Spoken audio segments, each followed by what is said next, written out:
7 आपण बघूया. तर प्रकार नंबर 7 मध्ये गणित कुठल्या पद्धतीने विचारले आहे सगळे शेकडा नफा आणि तोटातच, परंतु गणित एक वेगळ्या प्रकारे विचारले गेले. त्यात तुम्हाला किंमत दिलेली नसते. फक्त एवढं म्हटलं तुम्हा लोकांना की एका दुकानदाराने 15 पेन जेवढ्या रुपयांना खरेदी केले तेवढ्याच रुपयांना, हे खूप महत्वाचं आहे की तेवढ्याच रुपयांना त्याने काय केलं, त्याने 12 पेन हे त्याने विकले. ठीक आहे, प्रश्न समजून घ्यायचा. त्याने 15 पेन जेवढ्या रुपयांना खरेदी केले तेवढ्याच रुपयांना त्याने, समजा त्याने 15 पेन 100 रुपयाला घेतले असतील. किती? 15 पेन त्याने 100 रुपयाला घेतले असतील, तर तेवढ्या 100 रुपयाला त्याने 12 पेन विकले. म्हणजे त्याच्याकडे 3 पेन अजून एक्स्ट्रा शिल्लक राहतात आणि तेही तो विकू शकतो. म्हणजे याचा अर्थ काय, याच्यात त्याला नफाच होणार आहे. 100% त्याला नफा आहे. मग काय करायचं, त्याने पुढे विचारले त्याने, तर या व्यवहारात त्याला होणारा शेकडा नफा किती. आता हा नफा काढायचा कसा, मोजायचा कसा, कारण ह्याच्यात किंमत दिलेली नाहीये. मग तुम्ही लोक ते 15 वजा 12 भागिले ते 15 वगैरे म्हणजे काही ते नाही का आपण करायचो की शेकडा नफा किंवा तोटा बरोबर ते वस्तूंच्या किमतीतला फरक भागिले खरेदीपेक्षा गुणिले 100, हे इथं करता येत नाही डायरेक्टली. याचं कारण किंमत दिली नाहीये. आणि जर तुम्हाला तसं करायचं असेल तर तुम्हाला काहीतरी किंमत इथे ॲझ्युम करावी लागेल, मानावी लागेल. मग करायचं काय बघा. तर पहिल्यांदा इथं खरेदीचा जो काही आपण, मी तुम्हाला 2 मेथडने सांगेल. पहिली मेथड काय ते बघा. आता तर पहिली मेथड म्हणजे काय, तर दिलेल्यानुसार आपण जाऊया की पहिल्यांदा खरेदीची किंमत जी आहे, खरेदी कुठल्या पद्धतीने त्याने केलेली आहे. तर त्याने खरेदी काय केली आहे, तर त्याने 15 पेन खरेदी केलेत. आपण ते पहिलं समजून घेऊ. त्याने काय केलंय, त्याने 15 पेन खरेदी केलेले आहेत. पण ते किती रुपयाला केले ते आपल्याला माहित नाही, हे लक्षात घ्या. त्याने किती रुपयाला केले ते आपल्याला अजिबात माहिती नाही गणितामध्ये. आणि त्याने इथं विक्री काय केली, तर त्याने विक्री केलेली इथं किती, तर त्याने विक्री केलेली आहे 12 पेनांची. ठीक आहे, लक्षात घ्या. सो विक्री केली त्याने किती, तर 12 पेनांची. तर आपण याच्यामध्ये थोडंसं आता ॲझम्पशन वापरणार आहे. कसं ते बघा आता. सो इथं 15 पेन त्याने जेवढ्या रुपयांना खरेदी केले तेवढ्याच रुपयांना त्याने 12 पेन विकले. म्हणजे आपण इथं जी काय किंमत भरणार आहे ती किंमत दोन्हीकडे सारखी पाहिजे. मग ती किंमत दिलीच नाहीये तर भरायची किती, तुम्हाला 100, पण तुम्ही 100 घेतला तर 100ला 15ने भाग जात नाही. मग तुम्हाला एका पेनाची किंमत काय परफेक्ट मिळत नाही. मिळाली तर तुम्हाला पॉईंटमध्ये मिळते. आणि जर तो 100 तुम्ही इथे घेतला, इथे पण 100ला 12ने भाग जात नाहीये, तर थोडंसं अजून जास्त अवघड होऊ शकतं. तुम्हाला बेस्ट वे सांगतो, जे आपण काळकाम लसाई मसावी या ठिकाणी जे आपण केलं होतं तेच ट्रिक आपण इथे वापरूया की 12 आणि 15च्या पाड्यामधली कॉमन संख्या आपण घेऊ. जेणेकरून काय होईल, तो आकडा दोन्हीकडे सेम घेता येईल आणि त्या आकड्याला 12 आणि 15 दोघांनी भाग जाईल. म्हणजे आपण त्याचा लसावी घेतोय, लक्षात घ्या. सो 12 आणि 15च्या पाड्यामध्ये जर आपण कॉमन संख्या पाहिली तर 12 आणि 15 मध्ये 15 संख्या मोठी आहे. तर 15चा पाडा बघा, 15 1 15, 15 2 30, 15 3 45 आणि 15 4 60. याच्यामध्ये 60 ही अशी एक संख्या आहे ज्याला 15ने पण भाग जाईल आणि 12ने पण भाग जाईल. हे अजून जास्त सोपं वाटते बघा. मी तुम्हाला मेथड 1 ने सांगतोय, मग मेथड 2 आपण परत बघू पुढच्या याच्यामध्ये. ठीक आहे. सो आता ह्या पहिल्या मेथडने आपण गणित करतोय ज्यात आपण किंमत ही गृहीत धरून चाललोय. मग 60च का घेतलं, तर 60 याच्यामुळे घेतलं की 60ला आपल्या 15 आणि 12 दोघांनी भाग जाईल म्हणून घेतलंय. आणि ते का, कशामुळे बघा. जर आपण असं म्हटलं की 15 पेन आहेत ना, 15 पेन, ते 15 पेन समजा त्याने 60 रुपयांना काय केले, तर खरेदी केले आणि तेवढ्याच 60 रुपयाला त्याने 12 पेन विकले. या ठिकाणी आपण इथे 60 रुपये इथं पण घेऊन टाकूया. म्हणजे आपलं मेन एम काय होतं की बाबा तेवढ्याच रुपयानं झालं ना ते. दोन्हीकडे आपण काय केलं, किंमत सारखी करून घेतली. आणि मग होतं काय, 15 पेनांची खरेदी किंमत 60 रुपये. म्हणजेच एका पेनाची खरेदी किंमत जर आपण काढायला गेलो तर 15नेला डायरेक्ट भाग देऊन टाका. 15 चौक 60 म्हणजे 4 रुपयाला. म्हणजे एक पेन कसा मिळाला आपल्याला, एक पेन आपल्याला 4 रुपयांना खरेदी किमतीला मिळाला. आणि तोच पेन तसाच सेम तुम्हाला लोकांना म्हटलंय 12 पेन त्याने 60च रुपयाला विकले. म्हणजे 60 रुपयांना 15 पेन खरेदी केले आणि 60च रुपयाला 12 पेन विकले. तर आता काय होईल बघा, तर आता एका पेनाची जी काही विक्री किंमत आहे ती 12ने 60ला भाग दिला तर 12 पंचे 60 झालं. तर इथं आलं 5 रुपये. तर आपण काय शिकलो, आपल्याला काय कळालं, आपल्याला आता हे कळालं की इथं एक पेन हा आपण 4 रुपयांना खरेदी करतोय आणि तोच एक पेन आपण 5 रुपयाला विकतोय. एका पेनामागे आपण 1 रुपयाचं काहीतरी प्रॉफिट कमवतोय, लक्षात घ्या. मग आपल्याला आता काय होईल, याच्यामध्ये आता हे किमतीमध्ये कन्वर्ट झाल्यामुळं आपण शेकडा नफा आणि तोटाचा तो किमतीवाला फॉर्म्युला वापरू शकतो. मग या ठिकाणी शेकडा नफा होतोय, मग तो शेकडा नफा असो ना तोटा असो, आपला फॉर्म्युला काय, तर फॉर्म्युला आपला असा असणार आहे की वस्तूंच्या किमतीमधला फरक भागिले इथं खरेदीच्या किमतीपेक्षा, इथं खरेदी किंमत म्हणायची, इथं खरेदीपेक्षा म्हणायचं आणि त्याला गुणिले 100 करायचं. असं आपण टाईप नंबर 3, 4 मध्ये आपण शिकलो होतो, हे लक्षात घ्या. आणि त्या ठिकाणी तुम्हाला लोकांनी मी हा फॉर्म्युला शिकवला होता. आणि मग याच्यामध्ये ह्या ज्या किमती आल्यात ना, खरेदी किंमत 4 रुपये आणि विक्री किंमत 5 रुपये, आपण ह्या किमती आतमध्ये आता टाकायच्या. आता ह्या किमती टाकत असताना आता व्यवस्थित काळजीपूर्वक करायचे. वस्तूंच्या किमतीमधला फरक काढताय तर तुम्ही इथं 4 रुपये दिसते तुम्हाला लोकांना खरेदी किंमत आणि 5 रुपये दिसते तुम्हाला विक्री किंमत. तर आपण इथे काय करणार, इथं 5 5 वजा 4 असं घेणार आहेत, लक्षात घ्या. आणि भागिलेमध्ये खरेदीची किंमत काय, 4 रुपयाला खरेदी केली का 5 रुपयाला खरेदी केली, तर आपण 4 रुपयाला खरेदी करतो म्हणून आपण इथे भागिले काय करणार, इथे आपण भागिले 4 करणार आणि गुणिले काय तर 100. बस हे जे काही येईल ना ते तुमचं उत्तर असेल आणि तुम्हाला तिथे फक्त पर्यायाला टिक करायचा, विषय संपला. म्हणजे कसं ते बघा, आता 5 मधून 4 गेले इथे 1 आला, 1 भागिले 4 गुणिले किती ते 100 आहे, त्याला आपण आता 4 ने भाग देऊया. सो 4 1 4, इथे 4 2 8, इथे 2 राहिला म्हणजे 20 बनला, म्हणजे 4 25. आपलं उत्तर असेल 25 1 25 म्हणजे 25% जे असेल आपला शेकडा नफा. हा आला आपला काय तर शेकडा नफा. आता शेकडा नफा आपल्याला मिळाला 25%. बस हा ऑप्शन बघायचा, त्याला गोळा मारायचा. पर्याय क्रमांक असेल आपला 4. इतकं साधं सरळ आणि सिंपल आहे. ही झाली मेथड नंबर 1. ठीक आहे. आता आपण दुसऱ्या एका पद्धतीने बघू, ती याच्यापेक्षा पण शॉर्ट पद्धत आहे, ज्यात किमती घ्यायची गरज नाहीये. फक्त ती मेथड थोडी समजून घ्यावी लागेल. ती मेथड फक्त आणि फक्त तेव्हाच वापरायची जेव्हा इथं कुठली किंमत मेन्शन केलेली नसेल तेव्हा, आणि किंमत मेन्शन केलेली असेल तर आपला हा जनरल फॉर्म्युला तर आहे. आणि जे तुम्हाला लोकांना मी जनरल, आता हा प्रश्न किंमत नसली तरी किंमत आपण ॲझ्युम करून आपण इथे तुम्हाला गणित त्या पद्धतीने सोडवून दाखवलं असेल तरी आपण आता शॉर्टकट बघूया. शॉर्टकट काय ती बघा सगळ्यांना. सो शॉर्टकटमध्ये आता आपण जाऊया आणि आपण आता दुसरी मेथड बघूया. तर दुसरी मेथड आता याच प्रश्नासाठी दुसरी मेथड. तर दुसरी मेथड काय, त्याला शेकडा नफा झाला का तोटा ते लगेच वाचूनच कळतं ना. 15 पेन जेवढ्या रुपयाला खरेदी केले तेवढ्याच रुपयाला त्याने 12 पेन विकले, 3 पेन शिल्लक राहतील आणि ते पैसेही त्याला मिळतील परत जेवढे त्याने खरेदी केले तेवढे. मग आता त्याला शॉर्टकट काय बघा. तर याला शॉर्टकट काय, तर शेकडा नफा इज इक्वल्स टू वस्तूंमधील फरक. फॉर्म्युला थोडा वेगळा आहे, लक्षात घ्या. आपण इथं किमतीमधला नाहीये, आता वस्तूंमधील फरक आहे. आणि जेव्हा आपण वस्तूंमधला फरक घेतो ना त्याला भागिले करायचं विकलेल्या वस्तूंनी. त्याला काय करायचं, भागिले. इथं खरेदी केलेल्या वस्तूंनी नाही, तर तो फॉर्म्युला किमतीवाला फॉर्म्युलात खरेदीपेक्षा लिहितो आपण. आणि इथं किंमत दिली नसेल, इथे शॉर्टकट काय तर विकलेल्या वस्तू. हे लक्षात घ्यायचं. कुठल्या वस्तू, विकलेल्या वस्तू. त्याने किती वस्तू विकल्यात ते आपल्याला बघायचं, गुणिले 100. आता मागच्या मेथडपेक्षा निम्मा वेळाला लागेल, निम्मा वेळ. कसं ते बघा. आता वस्तूंमधला फरक, वस्तू किती, 12 पेन खरेदी केले आणि त्याने परत 12 पेन काय केले, त्याने विकले, तर आपण फक्त त्याच किमती घेणार त्यामध्ये. मग ते खरेदी केलेल्या वस्तू किती, 15, विकलेल्या वस्तू किती, 12. वस्तूंमधला फरक काय तर 15 वजा 12. ठीक आहे. आणि विकलेल्या वस्तू किती, 15 विकल्यात का 12 विकल्यात, तर सरळ दिसतंय की 12 विकल्यात. त्याने साधी सरळ गोष्ट आहे, 12 विकल्यात. इथे भागिले 12 आलं आणि त्याला गुणिले आपण इथे 100 दाखवणार आहे. आता उत्तर किती येतंय, 15 मधून 12 गेले, इथं आलं आपलं उत्तर 3/12 आणि गुणिले काय तर 100. आता याला सॉल्व केल्यानंतर 3 1 3 आला, इथं 3 चौक 12 आलं आणि 4 ने 100 ला भाग देऊ, 4 1 4, 4 2 8 आला, इथे 2 राहिला म्हणजे 20 म्हणजे 4 25. शेवटला उत्तर किती आलं, 25 गुणिले 1 म्हणजे 25%. अर्थातच मागच्या गणितापेक्षा पण याला कमी वेळ लागतो, त्यामुळे ही मेथड सुद्धा बेस्ट आहे. तर दोन्हीपैकी कुठली मेथड वापरा, जे तुम्हाला जास्त योग्य वाटली ती मेथड तुम्ही करायची. पण मी रेकमेंड करेल, गणित जर एखाद्या शॉर्टकटने होतंय आणि शॉर्टकट सोपी आहे तर शॉर्टकट वापरायला काहीच हरकत नाही. तर ह्या मेथडने तुम्ही करा. तर 25% हा आपला पर्याय क्रमांक असणार आहे 4. आता याच्यानंतर नेक्स्ट पुढचं गणित बघा सगळ्यांना. आता तर एका दुकानदाराने 19 मोबाईल जेवढ्या रुपयांना खरेदी केले तेवढ्याच रुपयांना, हे महत्त्वाचं आहे, तेवढ्याच रुपयांना, काय कमी नाही जास्त नाही काय नाही, तेवढ्याच रुपयांना त्याने काय केलं, त्याने 13 मोबाईल विकले. ठीक आहे. तर त्या व्यवहारात त्याला होणारा शेकडा नफा किती. आता नफाच होणार आहे ना. 19 मोबाईल त्याने जेवढ्या रुपयांना खरेदी केले तेवढेच रुपये त्याला कधी मिळतात, जेव्हा तो 13 मोबाईल विकतो. म्हणजे 6 मोबाईलचे पैसे त्याला अजून मिळणार आहेत एक्स्ट्रा त्यामध्ये, लक्षात घ्या. मग आपण आपला आत्ताचा फॉर्म्युला वापरू शॉर्टकटवाला. तर तो शॉर्टकटवाला फॉर्म्युला काय की शेकडा नफा, मी डबल लिहितोय. तो फॉर्म्युला काय तर इथं विकलेला, इथं वरती काय लिहायचं, वरती लिहायचं तुम्ही लोकांनी वस्तूंमधला फरक. कुठला फरक घ्यायचा, वस्तूंमधील फरक घ्यायचा. आपल्या फॉर्म्युलानुसार किंमत नाहीये, मी वस्तूंमधला फरक म्हणतोय. वस्तूंमधला फरक भागिले याला लिहायचं इथं विकलेल्या वस्तू, आणि विकलेल्या वस्तूला इथं भागिले इथं साईडला गुणिले करायचं 100. आता फक्त आणि फक्त वरती किमती बघायच्या, त्या किमती टाकायच्या. किमती दिल्यात 19 मोबाईल खरेदी केले आणि 13 मोबाईल त्याने विकले. इथं वरती येणार 19 वजा 13, 19 वजा 13 आणि भागिलेमध्ये काय घ्यायचं तर भागिलेत विकलेल्या वस्तू घ्यायच्या. ही किंमत नाहीये, ही वस्तूंची संख्या आहे. इथं विकलेल्या वस्तू किती आहेत, विकलेल्या वस्तू आहेत 13. मग त्याने फक्त 13 मोबाईल विकल्यामुळे 13 वस्तू, इथं गुणिले काय 100. आता याला सॉल्व करणार आहे मी.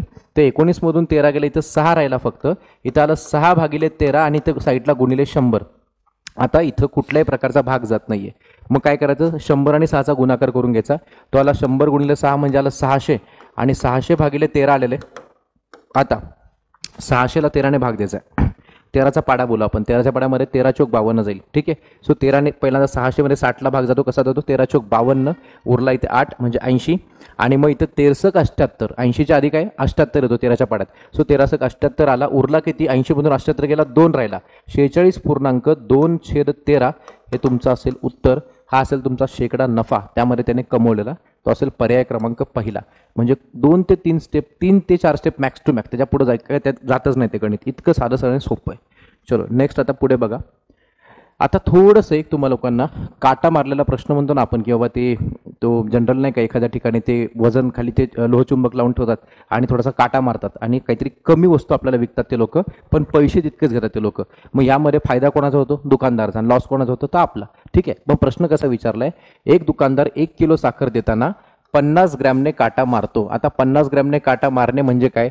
50 ग्रॅम साखर कमी देतो. तुम्हाला ती साईडला अंडरस्टँडिंगला दिले मी. 50 ग्रॅम साखर कमी देतो. ठीक आहे. आणि मग तर त्याला या व्यवहारामध्ये होणारा शेकडा नफा किती? एकदम साधा सरळ प्रश्न आहे. तर आता प्रश्न थोडा समजून घेऊ आपण. ठीक आहे. तर आपण आता जनरली 1 किलोग्राम साखर घेतोय. 1 किलोग्राम म्हणजे किती ग्रॅम? 1000 ग्रॅम. तर आपल्याला साखर मिळायला पाहिजे होती किती? तर 1000 ग्रॅम. परंतु त्याने दिली किती आपल्याला? फक्त 950 ग्रॅम. कसं ओळखलं? त्याने 50 ग्रॅमने काटा मारला. करेक्ट का? मग इथं 50 ग्रॅम साखर तो काय करतो? कमी देतो. 50 ग्रॅमचा डिफरन्स, 50 ग्रॅमला त्याने वजन कमी करून घेतलं आपलं. ठीक आहे. परंतु पैसे तर तेवढंच घेतले. हा, पण इथं साखरेची किंमत दिलेली नाहीये. त्यामुळे आपल्याला आपला आता शॉर्टकट फॉर्म्युला जो आपण शिकलो तोच आपण फॉर्म्युला वापरूया. तो कसा? तो बघा, लक्षात घ्या सगळ्यांनी की याच्यामध्ये तुम्हाला लोकांना आपल्याला शेकडा नफा का तो, त्याला आता दुकानदाराला तर शेकडा नफाच होणार आहे ना. मग इथं शेकडा नफा दुकानदारा झाला शेकडा नफा म्हणजे काय? तर शेकडा नफा बरोबर यांच्या दोघांच्या वस्तूंमधला फरक. वस्तूंमधला फरक म्हणजे ह्या वस्तूंमधला फरक जर आपण पाहिला तर 1000 ग्रॅम आणि 950 ग्रॅम मधला फरक किती आहे? 50. जेवढ्याने काटा मारला तो त्या वस्तूंमधला आपल्याला फरक असतो, लक्षात घ्यायचा. इथं आपण लिहून टाकायचं इथं वस्तूंमधील फरक. इथं आला वस्तूंमधील फरक. आणि त्याने ऍक्च्युअल मध्ये विकलेली वस्तू आपल्याकडे किती आहे? तर 1000 ग्रॅम विकलं का त्याने 950 ग्रॅम विकलं? तर त्याने आपल्याला 950 ग्रॅम फक्त विकले, लक्षात घ्यायचं. इथे मी लिहून टाकतो विकलेल्या वस्तू. विकलेल्या वस्तू आणि गुणिले काय बाबांनो? इथे 100. तर आता ह्याच्यामध्ये किमती टाकताना गडबड करायची नाही. खूप सारे विद्यार्थी इथं कधी पण इथे 1000 ग्रॅम खाली लिहून टाकतात, पण ते 1000 लिहिता येत नाही. याचं कारण काय? तुम्हा लोकांना याच्यामध्ये इथं खरेदी केलेल्या वस्तू लिहायच्या नाही. खरेदी 1000 आहे, विकलेलं 950 हे लक्षात घ्या. मग आता वस्तूंमधला फरक काय? तर 50 ग्रॅमने काटा मारला म्हणून मी डायरेक्ट इथे 50 लिहून टाकतो, जसं डोक्याला तापच नाही. आणि वस्तू त्याने विकली किती तुम्हा लोकांना? 1000 ग्रॅमची विकली का 950 ग्रॅम विकली? त्याने तुम्हाला फक्त 950 ग्रॅम विकली. मग तुम्ही इथं 950च लिहायचंय. इथं गडबड नसली पाहिजे, लक्षात घ्या. आणि गुणिले काय? 100. आता याला सॉल्व्ह करू आपण. मग याच्यामध्ये या शून्याला हा शून्य कॅन्सल. मग इथं 5 1 5, इथं 5 1 5, 4 राहिला 45, 5 9 45, उरलं किती? 100 गुणिले 1 म्हणजे 100 1 100. इथे राहिला शेवटला इथे 100 1 100 आणि भागिले मध्ये राहिला 19%. आता 19ने 100ला आपण भाग देताना 19चा पाडा, 19 5 95. मग 19 5 95 केलं की उरलं परत 5. 5.5/19% एवढा त्या दुकानदाराला काय होतो? लाभ होतो, प्रॉफिट होतं. हा असेल आपला पर्याय क्रमांक 4. एकदम सिंपल आहे, साधी अंडरस्टँडिंग आहे. एवढं लक्षात आलं पाहिजे की विकलेली वस्तू 1000 आहे का 950 आहे? तर 950 विकलं त्याने फक्त आपल्याला आणि पैसे तेवढेच घेतले. तर फायदा कोणाचा? दुकानदाराचा. तोच फायदा तुम्हाला काढायचा होता याच्यामध्ये. झालं. आणि मग आता अशाच प्रकारचा पुढचा एक प्रश्न आपण बघूया. तो बघा सगळ्यांनी.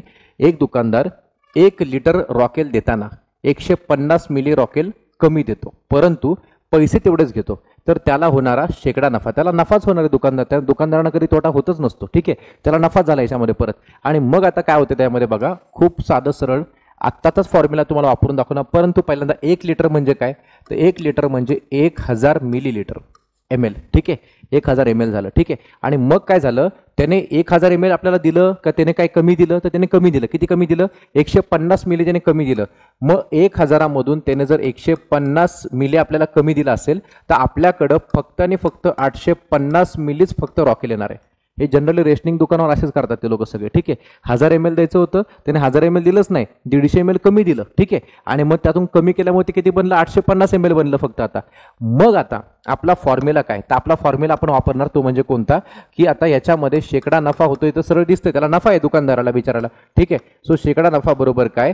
तर इथं वस्तूंमधील फरक, तोच फॉर्म्युला. वस्तूंमधील फरक असेल आणि भागिले काय असेल? तर विकलेली वस्तू.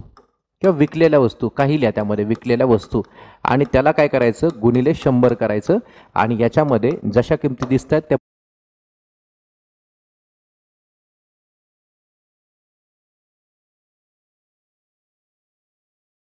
बघून इथे पुट करून टाकायच्या. वस्तूंमधला फरक कितीचा आहे, तर सरळ 150चा जेवढ्याने त्याने काटा मारला, जेवढं त्याने कमी दिलं तो म्हणजे वस्तूंमधला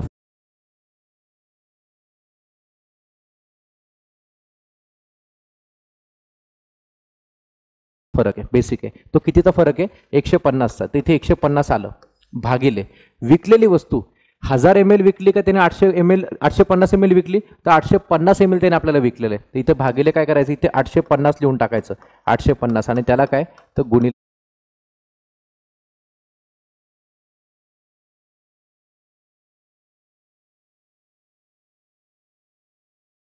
100. आता हे आपण आता सॉल्व्ह करूया, एकदम व्यवस्थित बघायचं.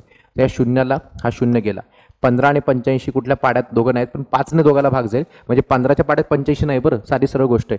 मग आपण काय करूया, दोघाला 5ने भाग देऊ. तर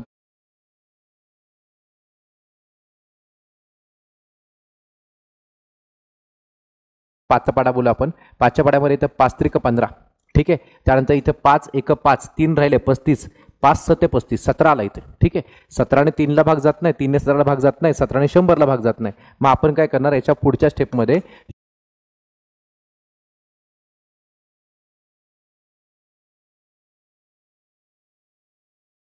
100 आणि 3चा गुणाकार करून घेऊ आपण. 100 गुणिले 3 काय आला, तर 300 आला. तर इथं आलं आपलं काय, तर 300, आणि 300 भागिले खाली काय, तो 17, आणि एवढ्या एवढ्या टक्क्यात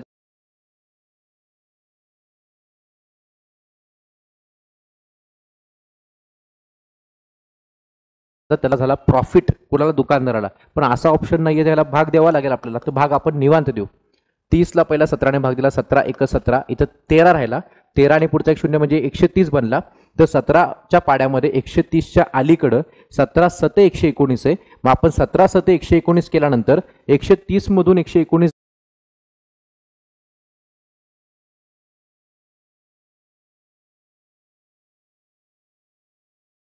गेला, तर उरलं किती, तर फक्त 11. तर इथं 11 डोक्यावर लिहायचं, आणि भागिले काय, तर 17. मग हा आपला ऑप्शन कुठे तेवढा बघायचा, 17.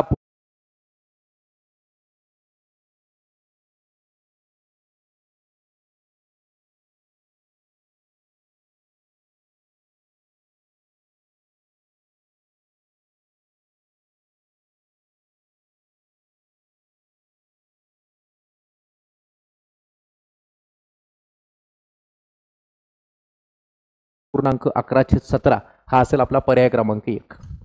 झालं. एक बेसिक अंडरस्टँडिंग पाहिजे, बाकी गणित सगळी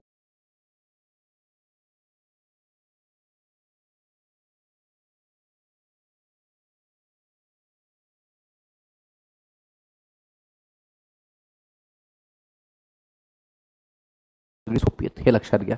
आता पुढे आपण जाऊया. तर पुढे आता याच्याच पुढचं एक्सटेन्शन, आता टाईप नंबर आता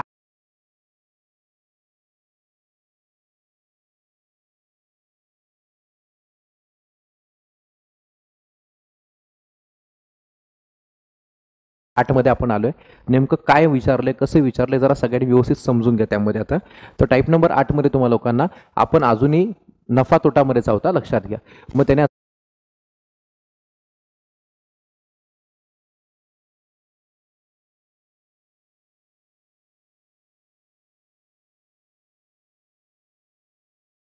असं म्हटलंय की एका दुकानदाराने एक वस्तू 150 रुपयांना विकल्यामुळं, 150ला विकल्यामुळं, बरं लक्षात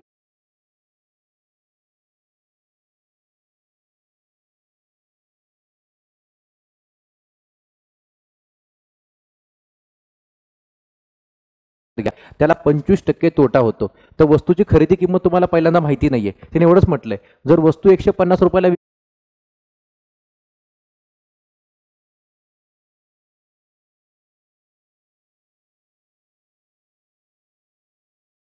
विकली ना, तर त्याला 25% तोटा होतो. आणि मग त्याने म्हटलंय की तर ती वस्तू त्याने किती रुपयांना विकावी, ज्यामुळे त्याला 20% नफा होणार आहे. ठीक आहे, 20% नफा होणार आहे.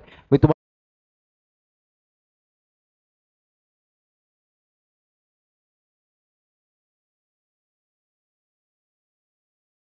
तुम्हाला पहिल्यांदा हे बेसिकने सांगतो. बेसिकने कसं, एकदम बेसिकने हे आपण शिकलो होतो कुठे माहिती आहे का, तर टाईप नंबर 3 मध्ये शिकलो होतो आपण, 3 मध्ये. मग तुम्हाला ते टाईप नंबर 3 मध्ये परत घेऊन जातो, त्या बेसिकने सांगतो आणि नंतर याची तुम्हाला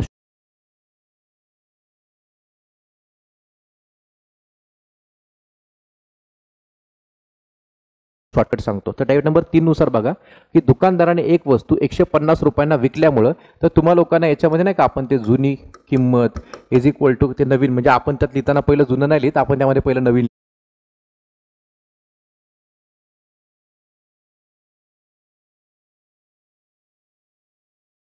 लिहितो, लक्षात घ्या. मग आपण तो फॉर्म्युला कसा बनवतो की नवीन किंमत इज इक्वल्स टू जुनी किंमत म्हणजेच मूळ किंमत गुणिले 100/100 असं आपण लिहित असतो. आणि ह्या वरच्या 100 मध्ये आपण काय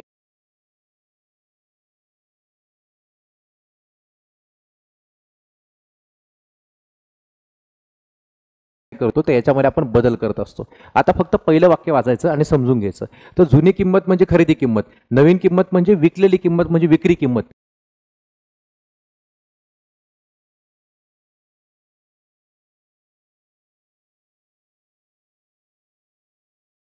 त्याने काय म्हटलं पहिल्या वाक्यात, एका दुकानदाराने एक वस्तू 150 रुपयांना विकल्यामुळं, तर विकलेली वस्तू 150 रुपये त्याची विक्री किंमत आहे.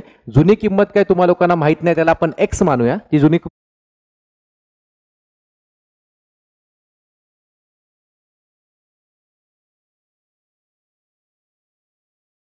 मग तुम्हाला काढावी लागेल आणि त्याला 25% तोटा होतोय तिकडं. तर 25% तोटा म्हणजे तुम्ही इथं -25% करायला विसरायचं नाही, -25%. 100तून 25 कमी केले तर इथं उत्तर येतं 75. 75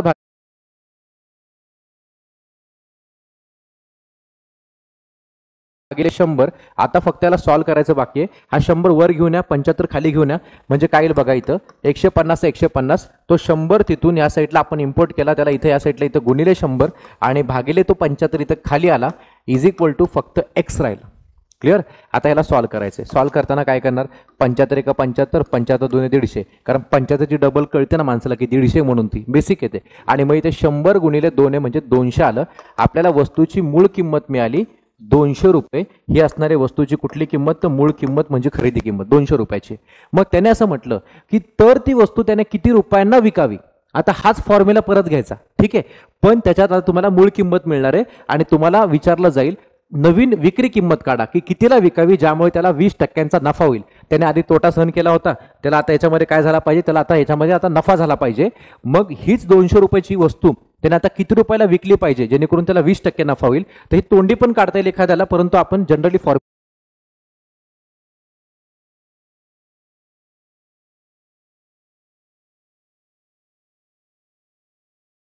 जाऊ.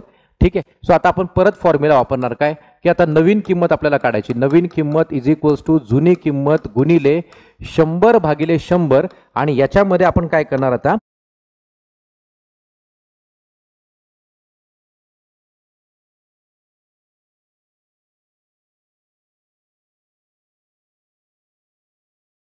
याच्यामध्ये आपण ह्या 100 मध्ये चेंजेस करणार. काय करणार की आपल्याला आता 20% नफा झाला पाहिजे. आधी आपल्याला 20%, 25% तोटा झाला होता, आता 20%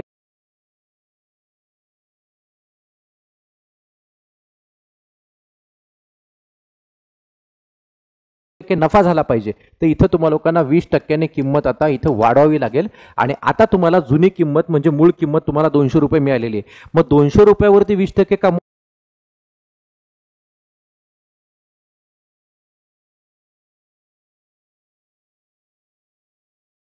आपल्याला, बरोबर की नाही. मग आपण काय करणार, जुनी किंमत इथे 200 रुपये लिहून टाकली, 20%ची वाढ करायची म्हणजे नफा मिळवायचा आहे. आता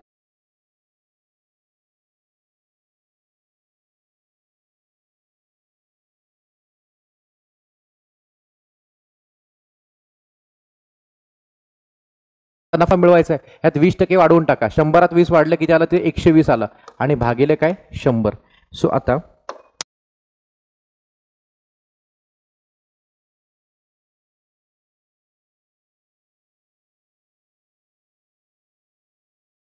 सॉल्व्ह करायचंय. इथून हे 2 शून्य 2 शून्यला कॅन्सल, इथं 12 दुने 24 म्हणजे 240. तर तुम्हा लोकांना आता जर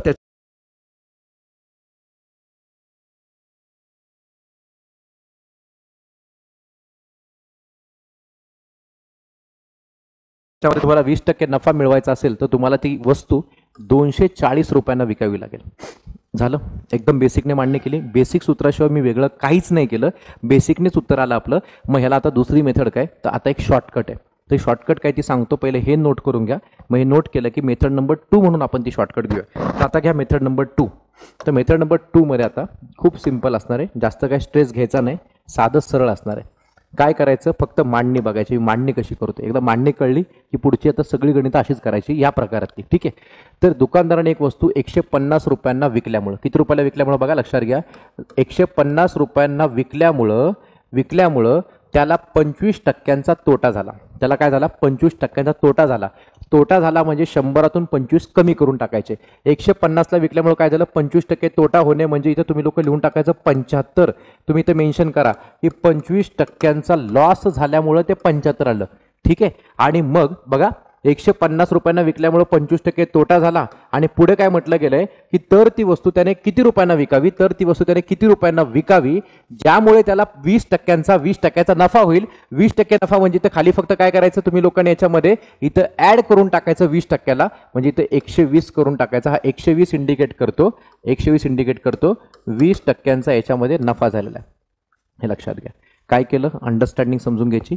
25% तोटा म्हणून इथं 75 करून टाकला, इथं 20% नफा म्हणून 120 करून टाकला. आणि ह्याला क्रॉस मल्टिप्लाय करून सॉल्व्ह करायचं. गणित सुटतं कसं बघा. आता इथं मी सध्या काय डायरेक्ट भाग देत नाही, 150 तिकडून 120 इकडे आणला, इथं गुणिले 120 झालं आणि भागिले इथं काय तो 75 आहे आणि पलीकडे काय एक्स आहे. चला लेट्स सॉल्व इट. 75 एक 75, इथं 75ची डबल केली 150 आला. उत्तर आलं 12 दुने 24 म्हणजे x = 240.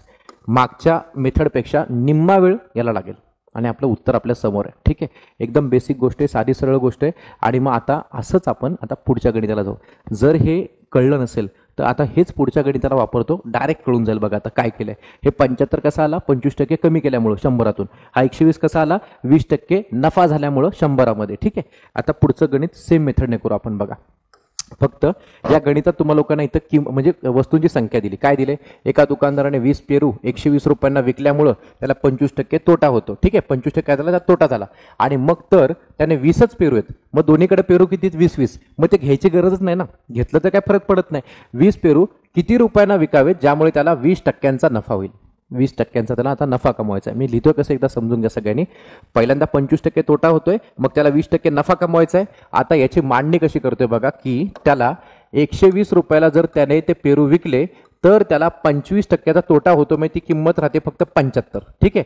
इक्वल टू मग त्याने 20च पेरू किती रुपयांना विकावेत जेणेकरून त्याला 20% नफा होईल, म्हणजे इथे 100त 20 वाढवायचं. इथं मेन्शन करा. हे 75 कसं आलं, तर 25% इथं लॉस सहन केल्यामुळे 75 आलं.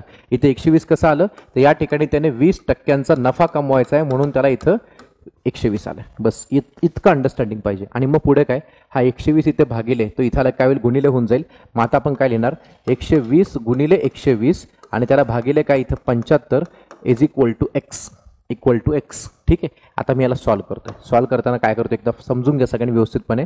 इथं दोघाला भाग देताना तुम्ही लोक 15ने भाग द्या. बरोबर, 15चा पाडा कसा लागतोय बघा. 15च्या पाड्यामध्ये इथं 15ने भाग दिला तर 15 5 75 आला. इथं 15 8 20 असे. ठीक आहे. परत आपण 5ने इथं भाग देतोय, 5 1 5, इथे 5 2 10 आणि 5 4 20. आणि मग x = 24 8 192. जर येत असेल तर ठीक, नसेल तर 8ने गुणायचं त्याला. 8ने गुणलं तर 8 चोक 32चा 2, हातचा आला 3, 8 2 16, 16 आणि 3 किती आला तो 19. आपलं उत्तर काय आलं, तर 192 आलं. तर ही एक शॉर्टेस्ट मेथड आहे. पण इथे एखाद्याने डाऊट रेस केला. काय डाऊट रेस केला तो ऐका सगळ्यांनी, की सर इथे 20 पेरू दिले होते, इथे 20 दिले, समजा इथे 15 पेरू दिले तर काय करणार. मग गणित थोडंसं वेगळं झालं ना. मग काही नाही करणार, मी एवढंच काम करणार. या ठिकाणी 20 पेरू दिले, समजा इथे 15 दिले, इथे 20 दिले तर समजा 12 दिले, तर काय करायचं, फक्त आणि फक्त इथं नाही इथं बघा. हे सगळं तुम्हाला कळलंय, ते उडवून टाकतो मी. तुम्ही ते लिहिताना आता सगळं बघितलंच, काय विषयच नाही, ते उडवून टाकतो ते. मग जर त्या ठिकाणी पेरूंची संख्या जर त्याने मेन्शन केली तर मी आता काय करणार, तर एवढंच काम करणार. 20 पेरू 120 रुपयांना विकल्यामुळं तो 20 आकडा मी इथे लिहिणार. ठीक आहे. आणि मग तिथं पुढे असं म्हटलं, त्याला 25% तोटा झाला, 25% तोटा सहन केला. आणि परत त्याने 20 पेरू जर किती रुपयांना विकावेत, तर इथं परत हे 20 पेरू इथे होऊन जातील. हे 20 पेरू हे स्टार्टिंगचे, हे 20 पेरू हे नंतरचे. इथं समजा 15 पेरू दिले तर मी ते 15 लिहून टाकेल, इथं 12 पेरू दिले तर मी तर 12 लिहून टाकेल. बस इतकंच करायचं आहे. जर असं केलं तर, आणि मी हे 20-20 का नाही वापरलं त्याचं कारण असं आहे, दोन्ही साईडला 20-20 हा पहिला डायरेक्ट कॅन्सल होतो, म्हणून तर कशाला लिहायची गरज आहे. हा मग आता पुढच्या गणितात लिहायची गरज कशी लागते बघा. आता पुढचं गणित बघा, एक्झॅक्ट जे बोललो तेच. ठीक आहे, काय दिलंय की 15 संत्री 340 रुपयांना विकल्यामुळं 10% तोटा होतो. नीट आहे का सगळ्यांनी? किती? 15 संत्री किती रुपयाला? 340 रुपयांना. मी लिहितोय कसं बघा, 340 रुपयांना 15 संत्री विकल्यामुळं तुम्हाला 10% तोटा होतोय. तर तोटा झाला म्हणजे इथं 10% तोटा म्हणजे 90 द्यायचं. 100तून 10 कमी केले, 90 आला. मग तर पुढे काय म्हटलंय, तर 25 संत्री, किती संत्री? 25 संत्री हे किती रुपयांना विकावेत, म्हणजे किती रुपयांना विकावेत जेणेकरून त्याला 20% नफा होईल. 20% नफा म्हणजे 100त 20 वाढले तर 120 आलं. 120 आलं. ठीक आहे, एवढी अंडरस्टँडिंग आली पाहिजे. खूप बेसिक आहे. इथं संत्र्यांची संख्या दिली, संत्री किती दिली? 15 लिहून टाकलं. तिथं 25 संत्री, इथं 25 लिहून टाकलं. एकदम बेसिक अंडरस्टँडिंग होती. एवढं समजलं पाहिजे माणसाला, बस विषय संपला तिथं. आता हे गणित सोडवायचंय. आता काय करा, इथं काही कडबीट करण्यापेक्षा ह्या दोघाला उचलून पहिले तर वरती घेऊन या. मग तुम्हाला लोकांना जरा बरं वाटेल, ते सोपं वाटेल. मग त्या 320च्या शेजारी कोण कोण आला, तर तो तिकडचा 25 आणि 120 इकडे आला. आणि भागिलेमध्ये खाली कोण राहिले? दोघं जण बिचारे अशी वाट बघतात कधी सुटते गणित म्हणून. 15 गुणिले 90 आणि पलीकडे काय, तर एक्स आहे. आता हे गणित आपल्याला सोडवायचं आहे एकदम व्यवस्थित, गडबड नाही करायची. आता टप्प्याटप्प्यात जाऊ आपण. 15च्या पाड्यामध्ये इथे 120 आहे, तर 15 × 15 हे उडवून टाकायचं. 15 × 15 तर 15 × 8 = 120. संपला विषय. त्याच्यानंतर हा जो इथला शून्य आहे, हा शून्य कॅन्सल होईल ह्या शून्यासोबत. झालं बेसिक आहे. मग आता इथं 9 ने 8ला भाग जात नाही, 9 ने 25 नाही, 34 नाही, कोणालाच भाग जात नाही. तर एक काम करायचं, ह्या वरती जे राहिलेत ना, कोण कोण राहिल्या वरती? 34 राहिलाय, इथे 25 राहिलाय, साईडला इथे 8 राहिलाय, आणि ह्या तिघांचा गुणाकार करायचा. आणि भागिले कोण राहिलाय? तर 9 राहिलाय. आता आपण हे सगळं मस्तपैकी साईडला करून घेऊ. आपल्याला मिळणार एक्सची किंमत कशी, पहिला गुणाकार करून घ्या. 34ला 25 ने गुणायचं. 25चा पाडा एकदम सोपा आहे. ठीक आहे, कसं? 25च्या पाड्यात 25 चोक 100, 100चा शून्य राहिला, हातचा गेला 10, तो डोक्यात ठेवा. ठीक आहे, 25 त्रिक 75, 75 आणि 10 किती आला? 85. तर इथे आला 85. आणि साईडला अजून 9 ने गुणायचं बाकी, आणि भागायचं कशाने आपल्याला? सॉरी, साईडला आता कशाने बाबा? इथं 8 ने गुणायचं बाकी आहे आणि भाग 9 ने द्यायचं आहे. 8 ने गुणायचं बाकी आणि भाग 9 ने द्यायचं आहे. ठीक आहे, आता आपण त्याला आता गुणूया. 8 0 0, 8 पंचे 40चा शून्य, हातचा आला 4, 8 8 64, 64 आणि 4 किती आला बाबा? इथं 68 आला, भागिले 9 आहे. आता आपण उत्तर काढतो आपलं शेवटचं. किती येतं एकदा बघून घ्या सगळ्यांनी. 9 ने 6800ला आपल्याला भाग द्यायचा आहे.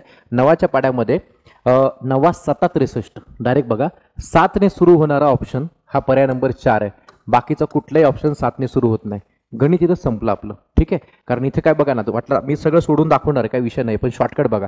9 ने 68ला भाग देताना 9 7 63, 7 ने सुरू होणारी संख्या फक्त एवढीच आहे, बाकी कुणीच नाही 7 ने सुरू होणारं. इथंच गोळा मारून टाकायचा. हे बाकी परीक्षेचं घरी येऊन सोडवायचं, तिथं सोडवायचं नाही बाकीचं. जर असं झालं तर ठीक आहे, पण सगळे 7 ने सुरू होत असेल तर पुढं करावं लागेल ना, तर मग पुढं करू आपण. 9 7 63, इथं किती राहिला? इथं 5, म्हणजे 50 बनला. मग 50 म्हणजे इथं 9 5 45, परत 5 राहिला, परत 50 बनला, परत 9 5 45, परत 5 बनला. मग हे असंच राहणार आता आयुष्यभर. 755.55 हे तुमचं उत्तर. पर्याय क्रमांक 4 बघू शकता तुम्ही, बरोबर उत्तर आहे. हे असं करायचं. ठीक आहे, फक्त हे तुम्हाला कळलं पाहिजे. संख्या दिली ना बघा, 15 संत्री, इथं किती आहेत? 25 संत्री. ते फक्त कुठे लिहायचं हे महत्वाचं. ठीक आहे, चला विषय संपला इथं. आता आपण नेक्स्ट पुढे बघूया. आता टाईप नंबर 9 मध्ये. टाईप नंबर 9 मध्ये काय विचारले, कसं विचारले, सगळ्यांनी समजून घ्या आता. सो टाईप नंबर 9 मध्ये तुम्हा लोकांना आता काही परीक्षेचा प्रश्न आहे, मार्कांचा मेरिटचा प्रश्न आहे. एका विद्यार्थ्याला एका परीक्षेमध्ये 31% गुण मिळाले आणि तो 28 गुणांनी काय झाला? नापास झाला. म्हणजे पास झाला असता बिचारा, पण त्याला अजून 28 मार्क पाहिजे होते. करेक्ट की नाही? 28 गुणांनी नापास झाला म्हणजे मेरिटपेक्षा त्याला 28 गुण अजून कमी मिळाले, हे लक्षात घ्या. आणि पुढे त्यांनी म्हटलंय, जर परीक्षेचा मेरिट 35% गुणांना लागली असेल, परीक्षेची मेरिट किती लागली? 35% मार्काला लागली असेल, तर परीक्षा किती गुणांची होती? समजून घ्यायचं गणित. अंडरस्टँडिंग खूप महत्त्वाची गणितामध्ये. काय काय दिले बघा. एका विद्यार्थ्याला एका परीक्षेत 31% गुण मिळाले. त्या पोराला मार्क किती मिळाले माहिती आहे का? 31% त्याला मार्क मिळाले. ठीक आहे, आणि त्यानंतर मेरिट लागली 35%ला. मेरिट किती लागली? 35%ला मेरिट लागली. आता हे तुम्हाला समजलं पाहिजे की 31% आणि 35% याच्यामधला जो काही गॅप होता, जर त्याला अजून 28 मार्क असते तर तो पास झाला असता बरं, कारण 31% मार्क मिळाले आणि तो 28 गुणांनी नापास झाला, म्हणजे यांच्या दोघातला डिफरन्स हा 28 मार्कांचा आहे, हा 28 मार्कांचा आहे. मग आपण एक काम करू ना, तर एक लक्षात घ्यायचं, 31% मार्क पण एकूण गुणांचे आहेत, 35% मार्क पण एकूण गुणांचे आहेत. मग ह्या दोघातला जो टक्केवारीतला डिफरन्स आहे ना, ह्या दोघातला टक्केवारीतला डिफरन्स आहे ना, तो 4% आहे. ठीक आहे, 4%. लक्षात घ्या, दोघातला डिफरन्स हा 4% आहे, 4% एकूण गुणांच्या, किंवा आपण त्याला असं म्हणू शकतो ना, आपल्या भाषेमध्ये थोडं सोपं करून घेऊ आपण त्याला, की ह्या दोघातला जो काय डिफरन्स आहे हा डिफरन्स एकूण गुणांच्या 4% आहे, एकूण गुणांच्या 4%चा डिफरन्स आहे. आणि हा 4%चा डिफरन्स मार्कांमध्ये 28 मार्कांचा आहे, मार्कांमध्ये 28 मार्काचा आहे, टक्क्यांमध्ये 4%चा डिफरन्स येतो. मग हे जे गाडी आणि फलाटाच्या मधलं अंतर आहे हे आहे 4%चं आणि मार्कांमध्ये 28 मार्काचं. सो एकूण गुणांच्या 4% मार्क हे 28 आहेत. हे इतकं साधं इक्वेशन बनवायचं आपल्याला. मग एकूण गुणांच्या म्हणजे एक्सच्या 4% म्हणजे 4/100 आणि इज इक्वल टू किती बाबांनो, ते 28 आहे. आता आपण याला डायरेक्ट इथं भाग देऊन टाकू. एखादा म्हणेल सर आम्ही असं पण करू शकतो सर, 4ने त्याला भाग, 4 7 28, 7 गुणिले 100 700, कसंही करा, तसं करू, चला काही विषय नाही. कसं तर एक्स बरोबर हा जो 100 आहे त्याला वर न्या, 4ला खाली न्या. सो 28ला इथे 100 गुणिले जाईल, 100 वर जाईल, 4 खाली येईल, तो 4 खाली येईल. आणि याला आपण लास्ट सॉल्व्ह करून टाकू. 4 1 4, 4 7 28 आणि 7 गुणिले 100 म्हणजे आपलं उत्तर असेल किती, 700. ती परीक्षा आहे ना, ती परीक्षा होती 700 मार्कांची, परीक्षा होती 700 मार्कांची. पर्याय क्रमांक 4 आपलं उत्तर असणार आहे. मग अजून एक तुम्हाला प्रश्न विचारलाय की मेरिट किती गुणांना लागले होते. ठीक आहे, आता मला सांगा, तर मेरिट त्याने ऑलरेडी म्हटलंय, मेरिट लागले किती टक्क्यांना, मेरिट लागले 35%. आणि हे 35% मार्क 700 पैकी असतील ना, बरोबर की नाही. मग ह्या 700च्या 35% काढायचे. तर लक्षात घ्यायचं, मेरिट काढताना 700 मार्कांना 35% अप्लाय करायचं.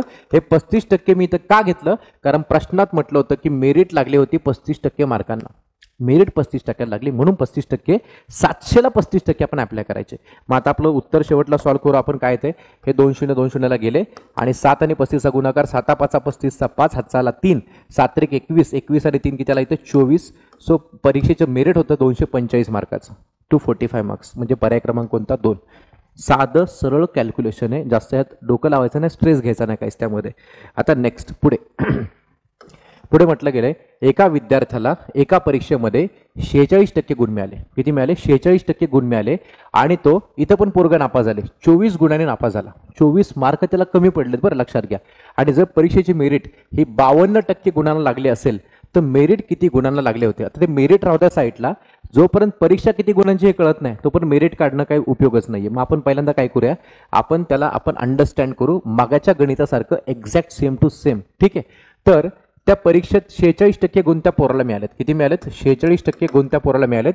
मेरिट लागली 52%ला, मेरिट काय लागली, 52%ला मेरिट लागली. या दोघांच्या मधला जो डिफरन्स आहे, गाड्या आणि फलाटाच्या मधलं जे काय अंतर आहे ते मार्कांमध्ये 24 मार्काचं आहे. तर हा जो डिफरन्स आहे तो 24 गुणांचा डिफरन्स आहे, लक्षात घ्या. आपण त्याला टक्केवारीत आता डिफरन्स काढूया. कसा, सो एकूण गुणांच्या, मला सांगा आता हे एकूण गुणांच्या 46% आहे, हे एकूण गुणांच्या 52%, एकूण गुणांच्या हे 46% आणि हे 52%, आणि याच्यातला डिफरन्स आहे फक्त 6%चा. तर आपण त्याला म्हणूया की एकूण गुणांच्या जेवढ्याला परीक्षा होती तेवढ्या गुणांच्या हा 6%चा डिफरन्स जो आहे ना, 6%चा डिफरन्स तो 24 गुणांचा आहे. तो किती, 24 गुणांचा आहे.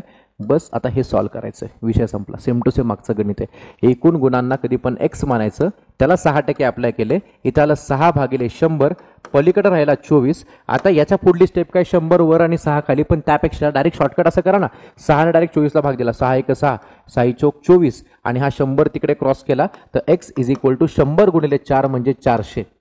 थोडंसं फास्ट केलं पण एवढं काय अवघड नाही केलं तुम्ही, तर हे बघूच नका, स्वतःहून सोडवा, उत्तर 400 येते. ठीक आहे, पण कसलं येते, एकूण गुणांचं येते. तुम्हाला एकूण गुणांचं उत्तर 400 मिळालं.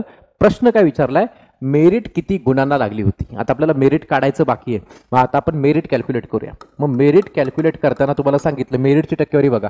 परीक्षेचं मेरिट हे 52% गुणांना लागलेलं आहे. परीक्षा 400 मार्कांची आहे. 400 मार्कांना, लक्षात घ्यायचं, 400 मार्कांना इथली मेरिट अप्लाय करायची. किती टक्क्याची मेरिट आहे, 52%ची. तर 52 भागिले इथे 100 दाखवावं लागेल आपल्याला. आणि मग त्याच्यामध्ये हे 2 0 2 0 कॅन्सल झाले आणि याला गुणूया आपण. इथे 4 दुने इथं 8 आलं आणि 4 पंचे 20 आलं मेरिट लागली होती 208 मार्कांना. मेरिट लागली होती 208 मार्कांना. सो पर्याय क्रमांक असेल आपला 3. पर्याय नंबर 3 बरोबर. ठीक आहे. नेक्स्ट